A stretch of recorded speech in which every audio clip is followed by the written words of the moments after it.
Assalamualaikum warahmatullahi wabarakatuh. Alhamdulillah, alhamdulillahirabbil alamin. Wassalatu wassalamu ala asrofil anbiya'i wal mursalin sayyidina wa maulana Muhammadin wa ala alihi wa sahbihi ajma'in. Amma ba'd. Yang terhormat Bapak Kepala OPTD SD Negeri 5 Bakam, Bapak Muhammad Tajudin SPD. Yang kami hormati Bapak Ibu Guru beserta staf tenaga kependidikan yang sempat hadir pada pagi hari ini. Pertama, marilah kita panjatkan puja dan puji syukur kita atas kehadirat Allah Subhanahu wa Ta'ala, karena atas nikmatnya sehingga pada pagi hari ini kita diberikan kesempatan untuk hadir di tempat ini. Yang kedua, sholawat dan salam semoga selalu terlimpah curahkan kepada junjungan kita, suri tauladan kita Nabi Muhammad SAW. Semoga kita semua diakui sebagai umatnya di yaumul akhir nanti. Amin ya rabbal alamin. Baik Bapak Ibu, selaku pembawa acara, izinkan saya untuk membacakan susunan acara kita pada hari ini. Tentunya di sini akan saya bacakan lagi dalam acara diseminasi RTL PJOK Babon. Yang pertama pembukaan, yang kedua sambutan sekaligus penyampaian visi dan misi sekolah oleh Kepala UPTD SD Negeri 5 Bakam. Yang ketiga pemaparan materi oleh Bapak Andrika SPD, kemudian tanya jawab dan yang terakhir penutup.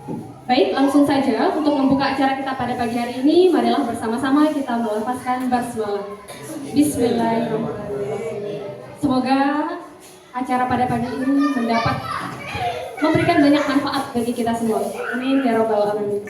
Baik, yang kedua, penyampaian sambutan sekaligus penyampaian visi misi sekolah oleh Bapak Kepala Sekolah kepada Bapak Muhammad Tajudin SPD, dipersilakan.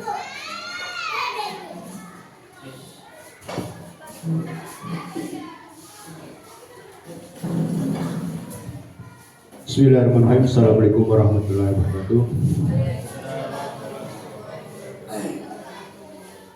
Bapak Ibu Guru yang lebih senang saya sebut rekan-rekan guru sekalian yang saya hormati, saya banggakan, alhamdulillah, syukur kita panjatkan kehadirat Allah SWT, karena berkat rahmat dan ridhonya jualah kita masih diberi kesempatan untuk berkumpul mengikuti melaksanakan kegiatan kita pada hari ini, karena ada dari rekan kita yang tidak bisa ikut berkumpul bersama kita, ada yang sakit, ada yang punya kegiatan lain, ya kita masih bisa sini berkumpul sini, alhamdulillah ya. Bapak Ibu sekalian, acara yang kita laksanakan ini adalah acara kegiatan dari Pak Andrika dalam mengikuti kegiatan PKG untuk olahraga.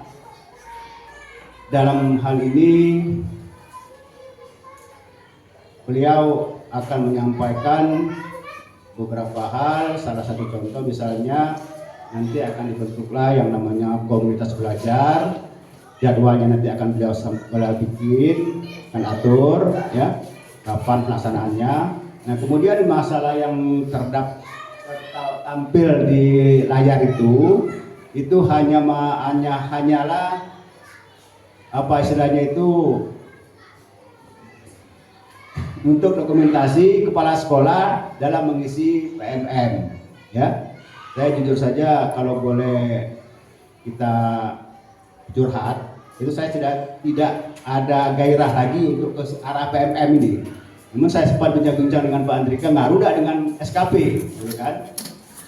Yang ngaruh. Nah, nanti bulan Juli, bulan Agustus ini saya akan mulai ngusul ke pensiun. Pensiun SKP itu akan disampaikan. Nah, mungkin nanti yang selanjutnya saya tidak akan ngaruh lagi selanjutnya enggak. Semester 1 tahun ajaran baru itu tidak ngaruh lagi dengan SKP. Ya, alhamdulillah saya fokus kepada administrasi yang harus saya tinggalkan ya. Jadi tampilan di sini itu hanya untuk mengambil dokumentasi yang akan diserahkan ke pengawas selaku apa dalam hal PMM ini kepala sekolah, beliau yang nilai ya, mereka yang nilai. Nah kemudian dalam kesempatan ini juga saya akan sampaikan bahwa hari Rabu tanggal 14 itu pengawas akan hadir ke sini. Di samping dia akan ketemu dengan saya sebagai kepala sekolah mengenai PMM, yang paling intinya dia akan pamitan karena dia akan melaksanakan purna baktinya tepat tanggal 1 September sama dengan Ibu Haja Sudila. Ya. Jadi untuk dia pamitan, kumpul kita semuanya di sini, ya, kita bikin acara silaturahmi lah, sebagai orang timur katanya datang tanpa buka, pulang tanpa punggung. Artinya dia datang pamit baik-baik, pulang juga pamit baik-baik. Jadi minta izin. Nah, karena acara perpisahan beliau itu hanya akan dilaksanakan oleh K3S yang dihadiri oleh semua kepala sekolah, sehingga tidak membebankan rekan-rekan guru sekalian. Nah, mengenai segala macam hadiah dan macam-macam itu sudah dibebankan oleh kepala sekolah, ya. Di situ ditulis terjadi perdebatan setiap kepala sekolah atau setiap sekolah dibebankan sumbangan Rp100.000, sisanya ditanggung oleh K3S. Nah, itu ada perdebatan. Dibebankan ke kepala sekolah atau ke sekolah, per sekolah atau per kepala sekolah. Saya sampaikan, kalau per sekolah berarti sekolah yang bayar. Kalau per kepala sekolah berarti kepala sekolah yang bayar pribadi, kan gitu kira-kira. Jadi terserah nanti, kalau hanya 100.000, maaf bukan saya sombong, ya insya Allah tidak membebankan, saya tidak akan membebankan sekolah, ya. Insya Allah, alhamdulillah ya masih ada rezeki yang lain. Nah, jadi nanti apa yang akan disampaikan oleh Pak Andrika, mari kita ikuti bersama-sama. Kalau ada tanya jawab silakan nanti dilaksanakan. Kalau ada masukan ya silakan nanti disampaikan. Untuk sesi foto yang saya sampaikan tadi, nanti bisa saya tolong diambil Ibu Elin. Saya berdiri menyampaikan sambil nunjuk, ya, karena sudah ada contoh dari SD 10 Cumpo, itu ada contoh ya yang dia sampaikan di ruang guru dan tidak begitu terlihat gurunya itu. Jadi mintanya nanti fotonya itu agak terlihat gurunya, ya, agak ke samping, seolah saya menyampaikan visi dan misi sekolah ini, ya. Saya jujur saja untuk visi misi sekolah ini sesuai dengan apa yang saya bikin, ya. Program jangka panjang selama 5 tahun. Ini akan berakhir tahun 2025. Nanti 2025-2026 silakan kita susun kembali visi misi sekolah yang baru, ya. Nah, Pak Andrika sudah dapat masukan. Mari nanti kita bahas pada tahun ajaran baru. Saya rasa itu perlu saya sampaikan. Saya akhiri. Assalamualaikum warahmatullahi wabarakatuh.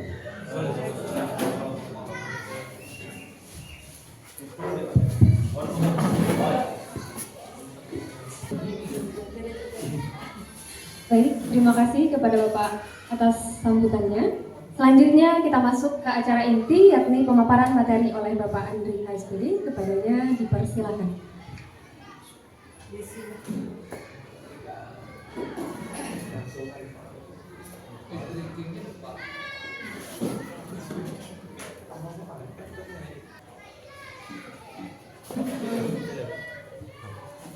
Oke, baiklah, terima kasih kepada pembawa acara. Izin. Bismillahirrahmanirrahim. Assalamualaikum warahmatullahi wabarakatuh.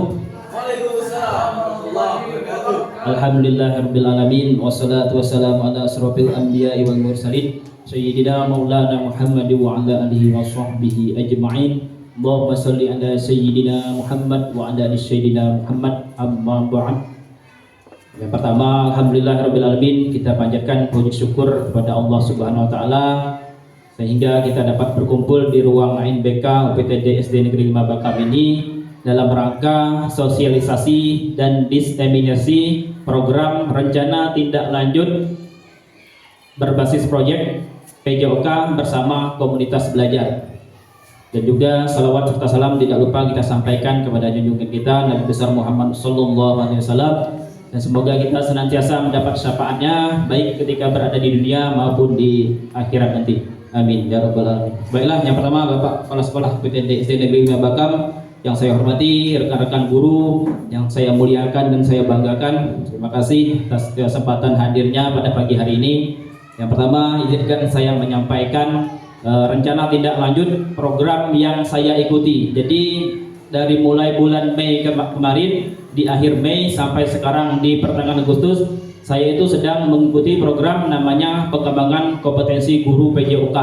Ya, jadi di situ beda dengan guru penggerak. Di sini kami fokusnya hanya PJOK. Jadi yang diajarkan PJOK-nya saja, namun tidak juga menutup kemungkinan ada materi-materi yang bersinggungan dengan CGP. Ya, di situ ada juga hal-hal positif, hal-hal baik yang sama bersinergi dengan guru penggerak, pendidikan guru penggerak. Namun kami lebih fokusnya ke PKG PJOK-nya, ke MAPEL PJOK-nya. Alhamdulillah, ya saya sangat bersyukur dengan mengikuti program ini. Artinya saya sedikit menurunkan ego. Kalau dalam istilah kami PKG PJOK, artinya saya keluar dari zona nyaman kalau kata kawan-kawan, karena seperti yang kami ketahui sendiri, kalau orang PJOK nih rata-rata tidak mau lagi belajar. Kalau dia sudah nyaman dengan posisinya, dia ya enjoy saja, cukup mengajar saja, tidak perlu mengembangkan kompetensi, bahasanya seperti itu. Tapi alhamdulillah Kemdikbud akhirnya mengeluarkan program untuk guru olahraga, karena selama ini tidak pernah ada program kompetensi untuk guru olahraga. Ya, tahun 2023 mulainya program ini percobaan, namanya PKG PJOK. Tahun 2024 baru mulai program ini dilaksanakan di seluruh provinsi di Indonesia. Kemarin saya mendaftar di SIMPKB, alhamdulillah lolos seleksi. Seprovinsi Babel 34 orang yang lolos, dinyatakan lolos oleh BGP, Balai Guru Penggerak. 2 orangnya mengundurkan diri, jadi tinggal tersisa 32 orang kemarin yang mengikuti PKG PJOK ini. Nah, selanjutnya nanti kami juga akan melakukan diseminasi ke guru-guru yang olahraga yang lain. Makanya kemarin Pak Kur saya dorong untuk daftar ikut kegiatan ini, karena insya Allah bermanfaat sekali dan tidak seketat dengan guru penggerak. Karena kalau kita ranahnya PJOK silakan ikut nih. Kalau ikut guru penggerak ya bagus sekali. Cuma kalau PKG PJOK itu lebih linear dengan pendidikan kita, dengan basic kita ya. Makanya saya sarankan dengan teman-teman di Kecamatan Bakam juga, saya sarankan kita ikut. Yuk kita keluar dari zona nyaman, kita belajar bersama, kita turunkan ego kita, tambah lagi ilmu kita, jangan terjebak dengan paradigma lama ya. Jujur saja sebelumnya kalian juga tahu dengan tipe saya seperti apa. Saya juga bertentangan dengan nama kurikulum Merdeka, Merdeka Belajar dan sebagainya. Tapi setelah kita selami, kita ikut programnya, akhirnya kita paham, oh ini loh keinginan kurikulum Merdeka tidak sesulit yang disampaikan oleh hal-hal buruk di medsos. Ternyata simple kurikulum Merdeka itu. Kalau kita sudah mendalaminya, kita sudah belajar, kita sudah difasilitasi oleh orang-orang yang hebat, kita akhirnya bisa paham, oh enak kurikulum Merdeka. Kita tidak capek lagi ngajar, tidak perlu lagi bahasa kita bebuih mulut sungguh ngajar anak-anak, karena kita sudah berada di fase merdeka belajar. Namun itu semua kita perlu pendampingan dari orang-orang yang berkompetensi. Oke, tidak perlu panjang lebar lagi, baiklah. Jadi di dalam rencana tindak lanjutnya, saya rencananya akan membuat program namanya memviralkan. Jadi kemarin kalau yang CPNS tahun 2020 angkatan Ibu Zarika, Pak Kur juga sudah punya program ini kan. Nanti tinggal dilanjutkan saja Pak Kur.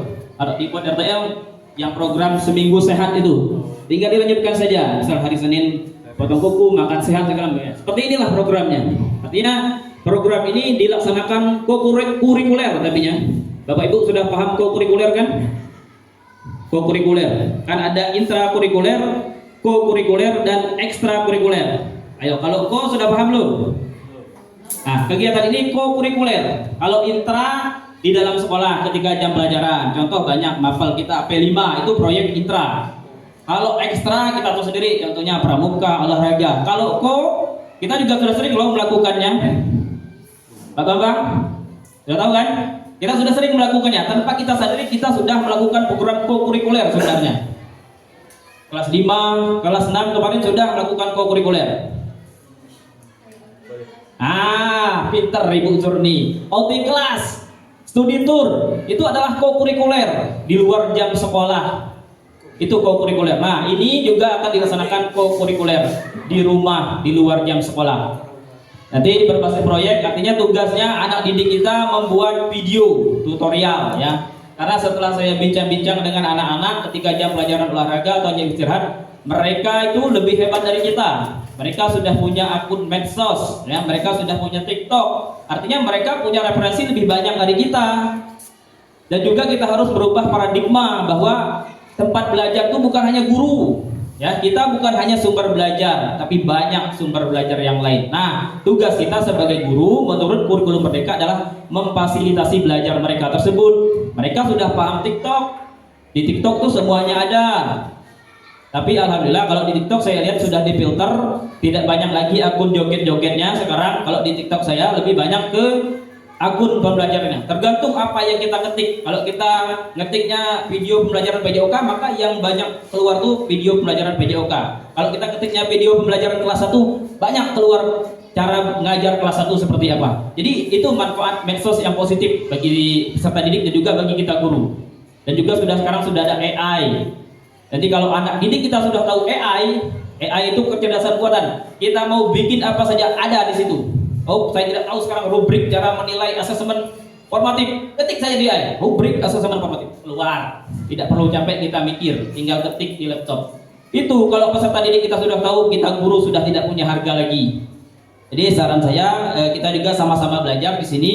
Dan juga kemarin saya sudah komunikasi dengan Bapak Kepala Sekolah, dengan Ibu Normala, Ibu Zalika, dan rekan-rekan lain. Kita juga harus punya komunitas belajar. Ya seperti inilah komunitas belajar, karena setiap sekolah sudah punya semua. Dan namanya kemarin pertama saya desain Sedanma Jaya, tapi menurut Bapak Kepala Sekolah itu terlalu berat katanya kalau Jaya. Ditambah lagi kearifan lokal, jadi nama kompel kita nantinya adalah Sedanma Baca. Ya, artinya kalau kita bersama-sama, insya Allah kita baca. Dan tujuannya adalah slogannya terus belajar untuk memperbaiki pembelajaran. Kalau di sekolah-sekolah lain saya lihat slogannya banyak terus belajar walaupun sudah mengajar. Jadi kita jangan terjebak, biarpun kita sudah mengajar, kita tetap harus belajar. Ya, karena apa? Untuk memfasilitasi belajar peserta didik. Kadang kita suka ngeluh, anak ini susah diatur, anak ini begini. Nah, jangan heran, karena mereka belajarnya lebih dari kita. Seperti yang saya sampaikan tadi, mereka sudah belajarnya YouTube. Bahasa yang mereka gunakan sehari itu bahasa internet, bahasa dari medsos. Ya, saya sering dengar anak kelas 6 itu, mereka sudah bahasa-bahasa dari medsos. Ketika jam istirahat, saya mendengar dari ruang administrasi itu, mereka, oh anak ini sudah bahasa medsos yang dipakai, sudah tinggi. Bukan bahasa positifnya yang diambil, yang negatifnya, bahasa buruknya yang mereka pakai. Jadi tugas kita adalah memfasilitasi belajar tersebut, memberikan arahan, jangan sampai mereka terjebak oleh hal-hal negatifnya. Nah, kembali ke program saya ini, memviralkan, membuat video tutorial melakukan gerak dasar olahraga. Ya, jadi berbasis proyek dengan aktivitas membuat video tutorial melakukan gerak dasar, lokomotor, non-lokomotor, dan manipulatif. Karena mengapa saya mengambil gerak dasar ini? Karena saya lihat di kurikulum PJOK dari kelas 1 sampai kelas 6, 3 minggu pertama atau awal-awal semester materinya ini semua. Kelas 1 sampai kelas 6 lokomotor, non-lokomotor, dan manipulatif semua materinya. Jadi kalau anak kelas rendah mereka masih belum paham. Kalau kelas 5, kelas 6 saya wawancara kemarin, sedikit intermezzo dengan mereka. Alhamdulillah mereka sudah mulai paham. Artinya secara kontekstual, secara pemahaman. Tapi kalau psikomotornya, prakteknya, makanya akan dibuktikan dengan video tutorial ini. Jadi nanti kalau anaknya sudah bagus tutorialnya, maka diupload di medsos mereka program ini. Jadi kalau dimanfaatkan medsos mereka itu untuk program-program seperti ini, buat video tutorial nanti dipakai untuk anak didiknya, anak adik kelasnya kelas 1, 2, dan 3, dan juga dipresentasikan. Nah, jadi kenapa peserta didik kita kemarin waktu CGP Ibu Normala merasa kurang percaya diri? Salah satu menurut saya penyebabnya adalah karena kita kurang memberi kesempatan. Kita jarang menerapkan pembelajaran presentasi. Kalau mereka sering kita berikan tugas presentasi seperti ini, insya Allah nanti mungkin bisa. Ya, biarpun awal-awalnya berat, menguras emosi kita karena anaknya tidak mau ngomong di depan kelas, anaknya malu. Tapi kalau kita biasakan dengan presentasi, insya Allah bisa. Saya sudah mencoba di kelas 5A, pertemuan pertama langsung presentasi. Ada anak yang berani, biarpun masih membaca buku, tapi setidaknya mereka sudah berani. Satu orang sudah berani sambil baca buku, yang lainnya masih per kelompok, semuanya maju. Tapi berikan kesempatan itu, ya, kita berikan kesempatan kepada mereka sehingga mereka terbiasa dengan presentasi. Samalah, kita guru juga seperti itu. Kita juga mungkin malu presentasi seperti ini. Kita juga tidak pede karena tidak terbiasa. Tapi kalau sudah terbiasa, insya Allah bisa. Jadi jangan mengeluh peserta didik kurang percaya diri. kita dulu, kita juga memfasilitasi belajar mereka. Semua mapel bisa kita coba, ya. Berikan kesempatan dalam satu semester ini, yuk kita rubah, jangan gaya ceramah terus, komando terus, rubah. Berikan mereka kesempatan belajar kelompok itu. Bisa, anak-anak kita, saya yakin bisa. Kita punya potensi, punya aset di sekolah ini. Anak-anaknya sudah percaya diri sebenarnya, cuma belum kita fasilitasi. Itu saja masalahnya. Akhirnya, latar belakang kenapa saya mengambil program memviralkan ini, karena yaitu tadi kendala awalnya yang anak kelas rendah itu belum begitu paham perbedaan lokomotor, non lokomotor dan manipulatif, sehingga mereka perlu bantuan kakak-kakak kelasnya melalui video, nantinya akan ditampilkan dan dipresentasikan. Kemudian saya sampaikan tadi juga mengakomodir banyaknya materi tentang gerak dasar ini di kurikulum PJOK, di CP PJOK, di TP PJOK.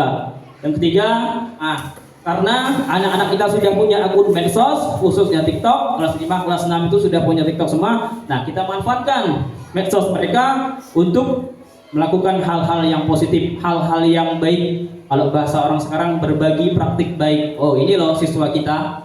Mereka akun TikToknya isinya pembelajaran, bukan isinya game, Mobile Legends, FF dan sebagainya. Tapi bisa juga kita akomodir ke hal-hal yang positif. Dan juga ini juga untuk anak saya, karena kita di sini dibandingkan dengan sekolah yang lain. Kemarin di awal tahun pelajaran pas PPDB kita sibuk mencari siswa.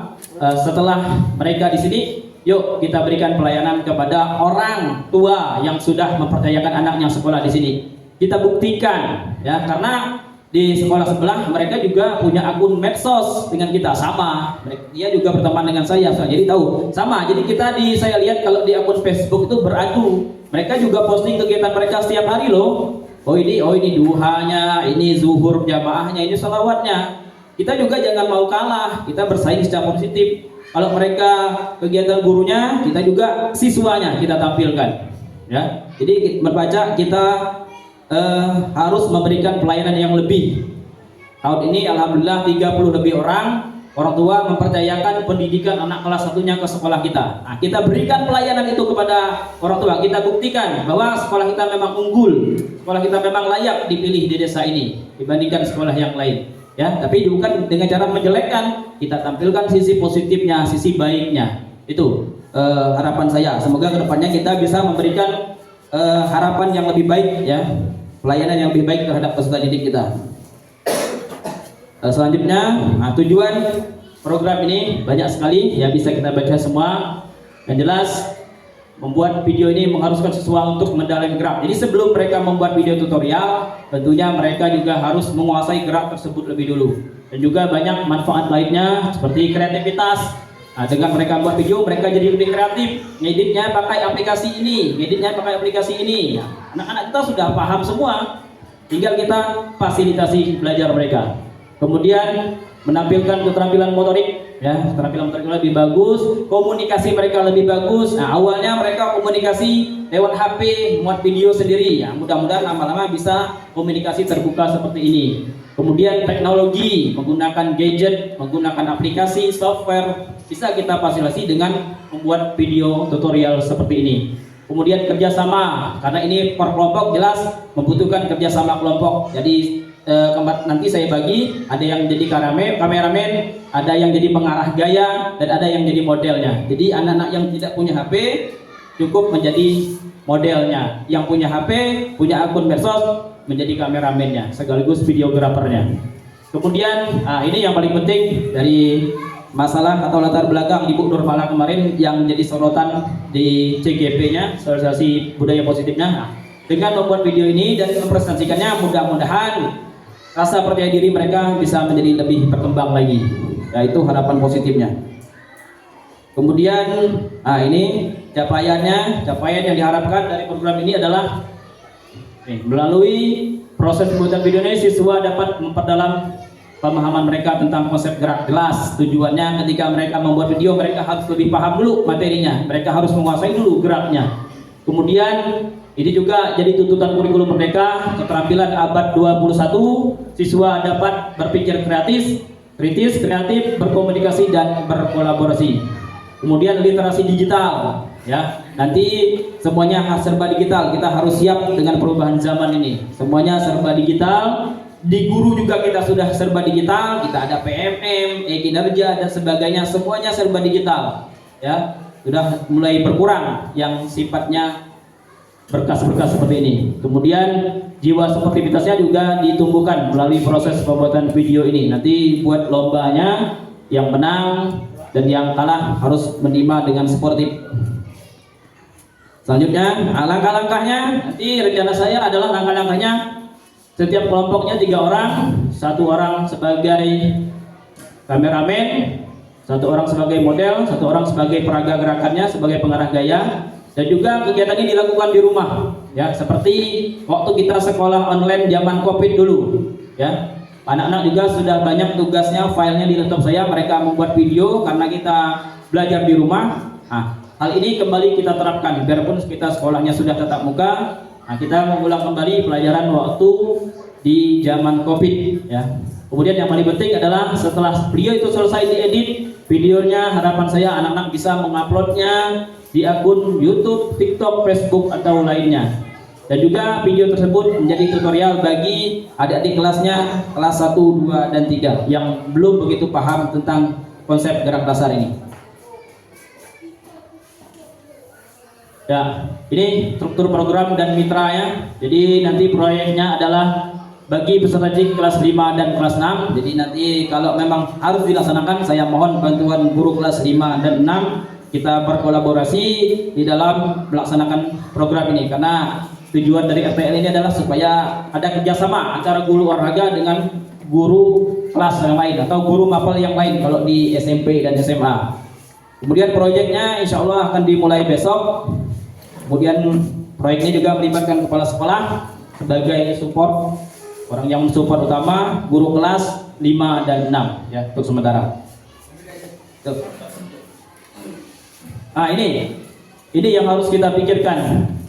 Jadi nanti kalau CGP Ibu Nur juga akan bertemu materi ini. Ini saya juga baru tahu bahwa kita ini sebenarnya punya banyak aset di sekolah ini. Ada banyak macam aset, ya. Yang pertama jelas manusia. Kita ini adalah aset. Kepala sekolah itu adalah aset. Guru-guru di sini adalah aset.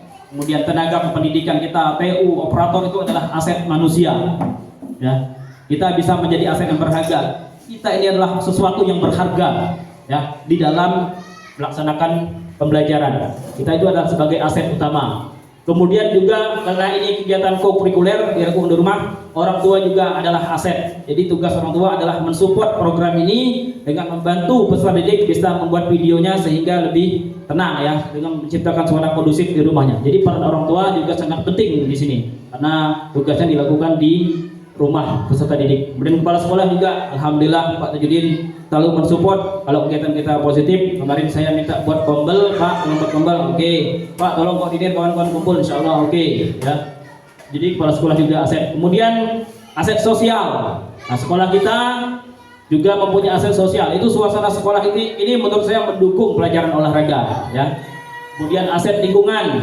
Nah, alhamdulillah desa kita ini punya lingkungannya yang mendukung olahraga. Di lapangan bola seminggu berapa kali masyarakatnya main bola? Ada lapangan voli, berapa lapangan voli di desa ini? Itu adalah aset lingkungan. Artinya ketika di lingkungan itu banyak kegiatan olahraga, maka wajar kalau anak-anak di sini suka olahraga. Dan itu harus dimanfaatkan, ya. Itu namanya aset. Kemudian aset fisik, alhamdulillah yang keterbatasan fisiknya kurang itu hanya berapa orang. Selebihnya mereka punya fisik yang bisa untuk melakukan kegiatan PJOK, pembelajaran olahraga. Kemudian terakhir aset politik, alhamdulillah kebijakan kepala sekolah, Pemdes dan segala macamnya itu selalu mensupport kegiatan-kegiatan kita. Itu adalah aset politik namanya. Ketika berhubungan dengan desa, berhubungan dengan aset desa, itu adalah aset politik. Dengan pihak ketiga, GML misalnya, Polsek, Puskesmas, itu adalah aset politik yang mensupport pembelajaran kita. Nah, kemudian rencana evaluasi ini dilakukan, ya, nanti untuk mengetahui apakah peserta didiknya sudah menguasai atau belum gerak-gerak tersebut. Kemudian evaluasi ini juga berkolaborasi dengan guru kelas, dengan guru kelasnya apakah video yang mereka buat itu sudah cukup baik atau sudah belum. Nanti kita mengamati videonya guru PJOK bersama guru kelas melalui lembar observasi sebagai media evaluasinya. Nah, nanti setelah itu kita tetap, kalau dalam CGP PKG ini adalah paling penting itu adalah refleksi. Nah, jadi ada kita harus refleksi hari ini setiap hari bila perlu refleksi. Sehabis kita mengajar refleksi, habis dari ngajar istirahat kita refleksikan. Oh, tadi peserta didik sepertinya kurang paham dalam materi ini. Apa kendala di penyampaian kita? Apa kendala di media pembelajarannya? Apa kendala di metodenya? Itu adalah refleksi. Coba kita renung kembali saat istirahat. Tadi yang belum paham si Syakil, misalnya Syakil kesulitan memahami materi ini karena apa? Nah, itu adalah refleksi, ya. Jadi kita refleksikan, kita introspeksi kalau bahasa yang lainnya. Tadi ketika saya mengajar MTK, sulitnya di materi perkalian. Kenapa anak suka perkalian? Oh, nanti saya rubah metodenya supaya mereka lebih baik. Ketika saya ngajar SPDP prakarya seni rupa, misalnya, kenapa anaknya sulit menerapkan materi? Oh, sekarang kita rubah. Kalau tadi individu, sekarang kita coba per kelompok. Artinya itu adalah refleksi sangat penting dalam proses pembelajaran ini. Selanjutnya, ini terakhir, ini tantangan yang mungkin akan kita hadapi dan juga yang khususnya bagi saya adalah yang pertama peserta didik kesulitan memperagakannya. Mungkin masih ada yang kesulitan nanti karena tingkat gerak anak itu berbeda-beda dan juga setiap anak itu berbeda, ya. Setiap anak itu berbeda. Kita tidak bisa memaksakan anak ini harus sama dengan ini, anak ini harus sama dengan ini. Tidak ada. Peserta didik kita itu adalah istimewa. Mereka punya kelebihan masing-masing, punya kekurangan masing-masing. Jadi kita harus berhenti menghujat peserta didik yang tidak menguasai yang temannya kuasai. Misalnya kita mengharapkan peserta didik itu hebat semua matematikanya. Tidak bisa, Bapak Ibu, tidak bisa seperti itu. Mereka semuanya berbeda. Fokus kita adalah memfasilitasi perbedaan mereka, keunggulan mereka apa. Dengan kurikulum Merdeka ini fokus kita seperti itu. Ya, mereka tidak pandainya matematika, tapi bagusnya di bahasa Indonesia. Oh, bahasa Indonesianya kita tingkatkan, matematikanya sesampainya kita saja. Ya, kita tidak bisa menyamaratakan semua peserta didik harus pintar semua mata pelajaran atau peserta didik harus menguasai mapel ini karena dia kurang, tidak bisa seperti itu. Kemudian yang kedua, ada peserta didik yang mungkin biarpun mereka bisa main HP, mungkin dari segi kameramennya belum bisa, belum mahir, itu tantangan juga. Kemudian kualitas handphone mereka juga menentukan, mungkin handphone mereka, gawai mereka beda dengan punya saya, dengan Bapak Ibu guru.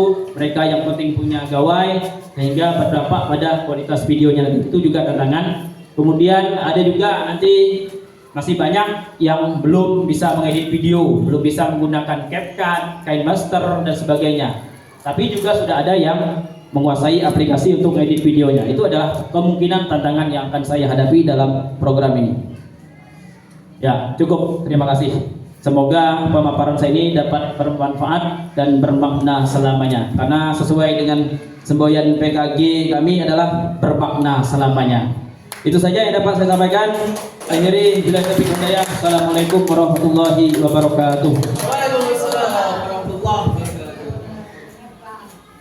Baik, terima kasih banyak kepada Bapak Andrika telah berbagi ilmu dan pengalamannya. Tentunya ini sangat bermanfaat bagi kami sebagai rekan-rekan pendidik. Yang pertama, menginspirasi saya kembali bahwa kita sebagai pendidik juga harus semangat belajar. Jangan terlena dengan kata mengajar. Justru kita harus semangat belajar agar bisa memberikan pembelajaran terbaik bagi siswa-siswi kita. Kemudian mengingatkan lagi kita bahwa di kelas kita harus memberikan kesempatan untuk siswa mengeksplorasikan kemampuannya. Kemudian memberikan pemahaman baru lagi tentang aset, kemudian pentingnya refleksi dalam pembelajaran. Mungkin itu sebagian kecil yang bisa saya ambil dari pemaparan yang telah diberikan oleh Bapak Andrika. Baik, Bapak Ibu, selanjutnya kami membuka sesi tanya jawab bagi Bapak Ibu yang ingin bertanya. Baik, kepada Bapak Ibu yang ingin bertanya, kami persilahkan. Oke, bukan hanya bertanya, nanti beri masukan boleh. Nanti kita sama-sama belajar di sini. Bukan saya lebih pintar, lebih hebat, kita sama-sama untuk kemajuan sekolah kita intinya. Masukannya juga perlu. Tadi misalnya setelah melihat slide tampilan saya, oh ada yang kurang Pak Andrika, ini tambah lagi. Oke, boleh silakan. Kebetulan ini belum saya upload di LMS. Jadi slide ini dan videonya nanti akan diupload di LMS. Ini belum, hari ini deadline-nya. Makanya status saya kemarin power up kepepet.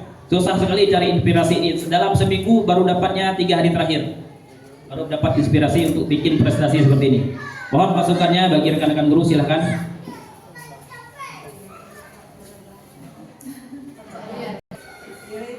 Cek. Assalamualaikum warahmatullahi wabarakatuh. Terima kasih atas kesempatan yang diberikan kepada kami. Untuk kegiatan PKD PJOK ini sangat menginspirasi sekali Pak Andrika, terutama untuk pembelajaran kami di kelas. Ini adalah sesuatu yang membuat saya harus lebih banyak lagi belajar, karena untuk benar kata Pak Andrika tadi, bukan hanya anak-anak itu kadang-kadang bosan dengan ceramah yang kita berikan.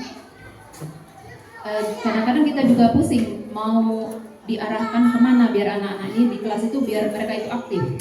Apalagi kita kan mengajarnya juga dari jam 7.30 sampai dengan jam setengah 2 itu memungkinkan kita kadang-kadang sudah habis apa yang harus saya berikan, apa yang harus saya lakukan setelah jam istirahat selanjutnya biar mereka itu tetap semangat. Dan di sini saya sangat suka sekali dengan adanya video pembelajaran seperti yang dipaparkan oleh Pak Andrika tadi. Di situ terutama untuk saya sendiri, karena saya juga masih belajar, mohon bimbingannya Pak Andrika untuk bisa membantu saya atau mungkin guru-guru yang lain pembuatan video pembelajaran yang bagaimana yang bisa membuat anak-anak itu biar bisa lebih senang lagi belajar di dalam kelas. Dan kemungkinan kita akan berlanjut ke kombel kita, Pak. Ya, kami minta bantuan Bapak untuk mengajarkan, terutama saya juga sangat minim sekali. Selama saya PPD kemarin itu juga saya berkutatnya di pembuatan video. Jadi saya di situ agak malu saya melihat hasil video saya karena sangat beda dengan teman-teman yang ada di luar sekolah lain. Dan juga saya terima kasih sekali Pak Andrika karena untuk pengingatan kembali kepada diri saya sendiri bahwa dalam pembelajaran setiap hari itu ada refleksi pembelajaran, dan itu kadang-kadang benar saya kadang-kadang melupakan itu, ya. Saya melupakan itu karena kemungkinan tidak tercovernya waktu di dalam kelas. Demikian, bukannya saya ini untuk cuma saya memberi saran saya sendiri, minta Bapak nanti untuk mengajari kami semua di dalam kombel yang berikutnya untuk pembuatan video pembelajaran. Demikian, Assalamualaikum warahmatullahi wabarakatuh. Ya, terima kasih Ibu Linda atas masukannya. Alhamdulillah belajar untuk memperbaiki pembelajaran khususnya bagi peserta didik. Jadi apa yang kita lakukan itu sebenarnya adalah kunci dari Kuliah Merdeka. Inilah pembelajarannya berpusat pada peserta didik. Mereka yang harus banyak bekerjanya, bukan lagi kita. Ya, memang kalau di kelas 1, kelas rendah agak sulit ya, Ibu Nani, Ibu Yuli, Ibu Nadia, Pak Bambang, memang agak sulit. Memang itu kendala kami, sama lah. Di PJOK saya pikir sulit kalau kita menerapkan pembelajaran berpusat pada peserta didik ini di kelas rendah. Tapi setelah kita coba, bisa kok. Misalnya dalam pembentukan kelompok, caranya misalnya, yo anak-anak kita bentuk 5 ya, mereka sudah bisa sambil belajar berhitung, mereka bisa bentuk kelompok 5 orang. Nanti berikan tugasnya, ini tugasnya ya per kelompok. Anak-anak itu bisa bekerja sendiri, ya, mereka bisa. Tugas kita hanya mengarahkan. Tetap saya bilang awalnya kita harus banyak bersabar, kita harus banyak menahan emosi. Memang berat prosesnya, tapi kalau mereka sudah terbiasa kerja kelompok, insya Allah bisa. Dan kelompoknya berubah-berubah, jangan yang itu-itu saja, ganti-ganti, tidak masalah. Mereka pindah tempat duduknya setiap hari, atau dalam sehari tempat duduknya pindah 2 kali, tidak masalah. Itu juga bisa menghilangkan atau menurunkan tingkat kebosanan mereka. Kalau mereka dari pagi sampai siang duduk di kursi itu saja, meja itu saja, dengan teman itu saja, itu juga bisa menyebabkan faktor kebosanan. Apalagi sekarang kita full day, yang kita sampaikan tadi ya, sampai siang. Nah, tugas kita adalah membuat pembelajaran itu efektif, menyenangkan, berpusat pada peserta didik, namun tidak melupakan tujuan pembelajarannya. Nah, kalau bisa tujuan pembelajarannya tetap tercapai dengan pembelajaran yang kita laksanakan. Dan prosesnya dalam proses pembelajaran yang banyak bekerja itu adalah mereka, ya, sehingga mereka bisa mendapatkan pemahaman bermaknanya. Kemarin di awal-awal pembelajaran sebelum kita tidak efektif seperti ini, saya sudah melihat teman-teman sudah melakukan sebenarnya. Ibu Linda juga sudah melakukan presentasi ke depan kan, sudah lah, bagus itu. Ibu Elin juga sudah menerapkan pembelajaran yang sebenarnya, berpusat pada masalah cahaya kemarin sudah.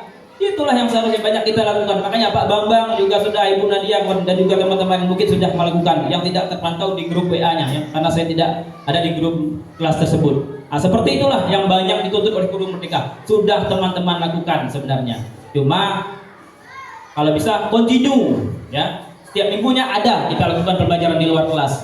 Ada pembelajaran kelompoknya, ada presentasinya. Nah, itulah yang dituntut oleh Guru Merdeka. Jadi ketika mereka kelas 2 nyari memisahkan sampah organik dan organik, nah, kalau kita hanya menjelaskan, mereka tidak paham organik, anorganik. Tapi ketika mereka langsung terlibat, oh daun ini organik, bungkus coki-coki anorganik, mereka langsung paham harapannya. Dan mereka terbawa sampai ke mereka dewasa nanti. Akhirnya ketika mereka SMP, SMA, tinggal menikmati hasil yang kita lakukan dari tingkat bawah ini. Ya, itu pembelajaran seperti itulah yang sangat diharapkan dari Guru Merdeka. Ibu Linda sudah melakukan yang kemarin. Tinggal diseringkan lagi, Ibu Linda, digalakkan lagi, menyuruh anak-anak presentasi ke depan itu. Di kelompok-kelompoknya dirubah-rubah, silakan dilaksanakan, divariasikan. Kalau memang saya mengerti keluhan guru kelas, karena kalau guru PJOK kan santai, ngajarnya sampai jam 10, habis santai. Beda dengan capek dan guru kelas. Kalau guru kelas habis ngajar sampai jam 10 lewat masuk lagi. Nah, harus cari ide apa lagi. Kalian sudah capek, energinya sudah habis di jam pertama, masih lanjut sampai zuhur, sudah zuhur ngajar lagi. Nah, sekarang cari caranya bagaimana supaya capek kita berkurang tapi anak kita tetap aktif dalam pembelajaran. Silakan. Makanya kata Ibu dia tadi, ada sesuatu yang ketinggalan dari kita, itu refleksi. Oh, saya tadi terlalu banyak ceramah, anak-anaknya pasif, tidak banyak terlibat. Sekarang rubah, misalnya sedikit demi sedikit, supaya anak aktif bertanya, ya kita pancing saja dulu, kita yang bertanya dulu. Kemudian jangan langsung jawab, kalau bisa suruh anak yang lain yang jawab, biar suasana kelasnya hidup. Itu tugas kita sebagai fasilitator, adalah memfasilitasi mereka saja. Jadi mereka, silakan mereka ajar adu argumen. Menurut saya gini Bu, menurut saya macam ini Bu. Bagus kalau anak kita lah baca berdebat macam itu, tingkatan paling bagusnya. Kalau mereka nanya kita langsung jawab, nggak jalan diskusinya. Jadi tugas kita memfasilitasi supaya mereka yang aktif bertanya, mereka yang berpendapat dan sebagainya. Tugas kita memfasilitasi. Baru nanti tugas akhir kita adalah merangkum hasil diskusi tersebut. Ya, silakan. Terima kasih Ibu Linda masukannya. Sudah bisa kita laksanakan. Tinggal kita lebih baik lagi, lebih sempurna lagi nantinya supaya anak-anak kita. Pak Bambang, silakan saya masukkan. Yang bagus Pak Bambang. Lanjutkan Pak Bambang, jangan malu-malu mengeluarkan potensinya. Pak Bambang punya banyak potensi, saya lihat. Nah, Ibu ini sama lah. Biarpun lah tua, tetap belajar. Ya, semangat. Ya, silakan Pak Henry. Terima kasih, mantap. Guru Pai, silakan. Assalamualaikum warahmatullahi wabarakatuh. Terima kasih kesempatannya. Langsung saja, mungkin ini masukannya tidak berhubungan dengan yang disampaikan hukum materi, tapi berkenaan dengan kita di sini juga ya. Izin juga Pak Prasokola. Kemarin kan kita ada nyebut istilah murid kita kurang percaya diri, kemudian ada Ibu Yuni kerjasama.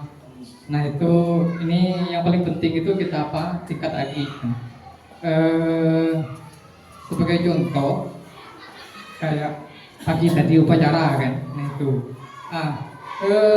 Upacara itu petugasnya kami sama Pak Andrika itu langsung anaknya langsung dicomot seperti itu. Nah ini mohon untuk guru kelas agar anak-anaknya nanti dipersiapkan untuk UUD itu ya. Nah itu, kemudian yang lain juga sama. Jadi kita anak yang potensi tadi sering kan pembina itu mengkoreksi para petugas. Nah padahal kita sendiri jarang atau tidak pernah mengajarkan hal yang seperti itu, kayak baca undang-undang di dalam kelas misalkan, Pancasila, aturnya. Dan kita ngambil anaknya kan baru pagi tadi lah, karena kita ada di jam latihan. Nah itu mungkin masukannya seperti itu. Atau ada baiknya nanti kita guru-guru juga jadi petugas, bukan hanya satu kali kayak dulu kan, 1 bulan kita guru-gurunya jadi petugas. Oh nih misal kayak pembina kemarin, dia menyampaikan bahwa seperti ini, seperti itu kan, kita tidak tahu mana SOP-nya kan, aturannya. Nah itu yang penting itu terus kerjasama yang dilakukan kita di sini itu pasti akan menjadi hasil yang baik. Banyak hal kegiatan yang kita lakukan. Yang disampaikan Pak Andrika tadi, kita punya saingan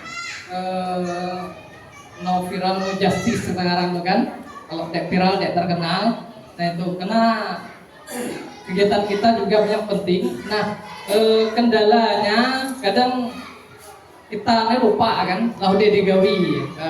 Ini adalah tip misal Bu Ilin atau Pak Adit yang biasa paham menyebut departemen. Nah itu agak misal belum diperintah agar cepat misalkan kayak kita upacarakan banyak budak-budak lagi baru kita tunjukkan tuh lalang luar biasa kayak tadi kan Zaren tadi kan dari kelas 2 dulu kan sudah mulai baca doa padahal baru ditunjuk. Itu tingkat percaya diri budak kan harus tumbuh. Kayak sholat duha itu kan pagi-pagi sebelum mulai itu saya tuh banyak kadang nyuruh anak kelas 1 tampil yang kemarin tuh ada namanya Pati. Itu membaca surah As-Sam tuh lah, hafal. Kemudian ada Husni sama ini anak 1B. Anak kelas 1 itu sudah tampil, sudah percaya diri.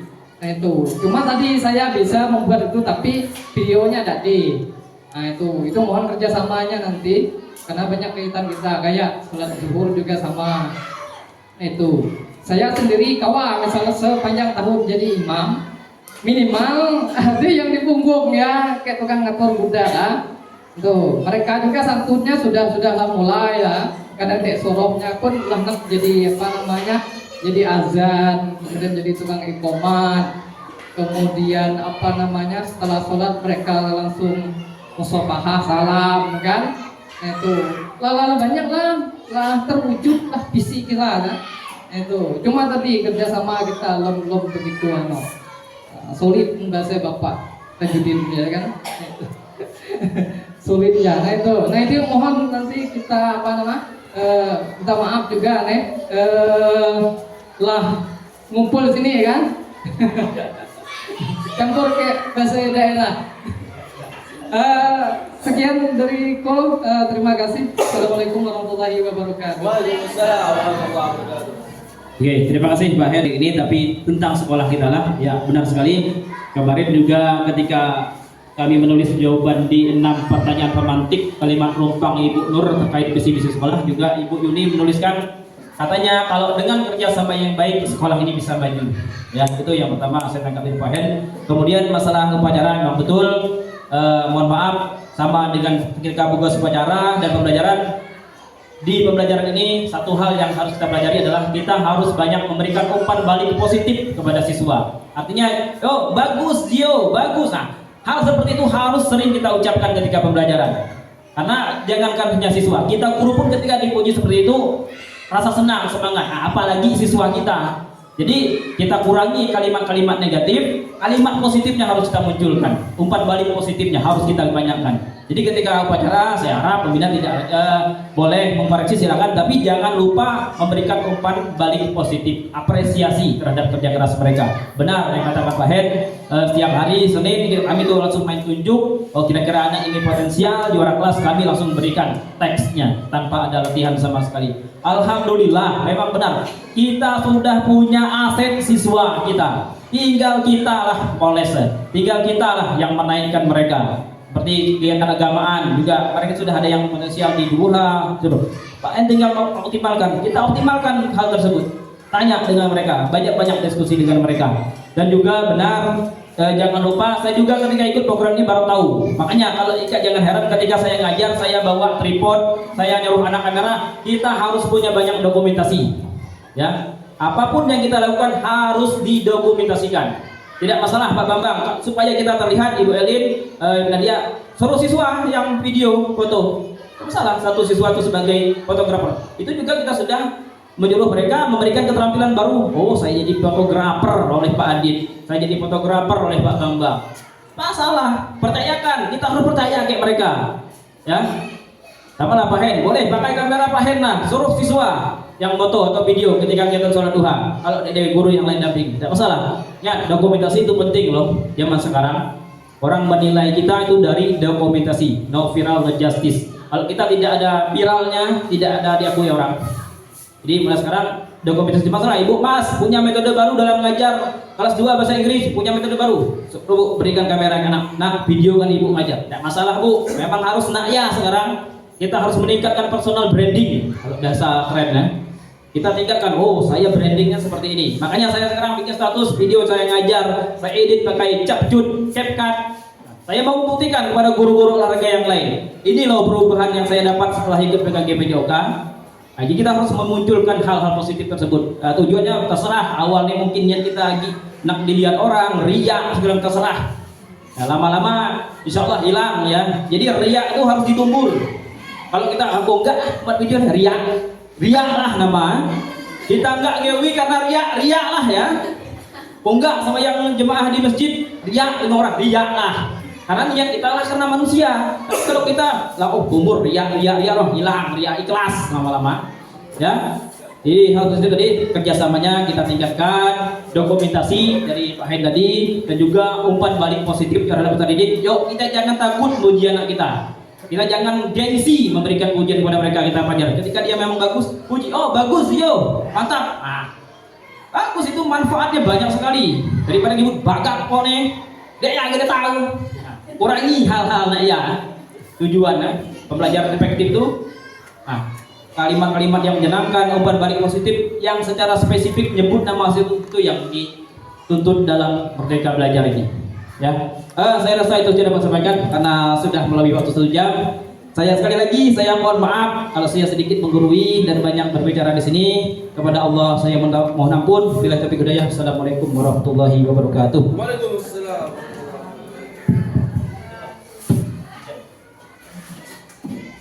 Baik, Bapak Ibu, telah ditutup sesi pertanyaannya, menandakan bahwa terakhir juga sesi kita pada pagi hari ini. Sebelum saya tutup, saya mohon maaf apabila selama memandu acara terdapat banyak kekurangan. Pada Allah saya mohon ampun. Baik, sebelum kita tutup acara kita, marilah bersama-sama kita melafazkan basmalah. Hamdalah. Alhamdulillahirabbil alamin. Baik, saya akhiri. Billahi taufiq wal hidayah. Assalamualaikum warahmatullahi wabarakatuh. Waalaikumsalam.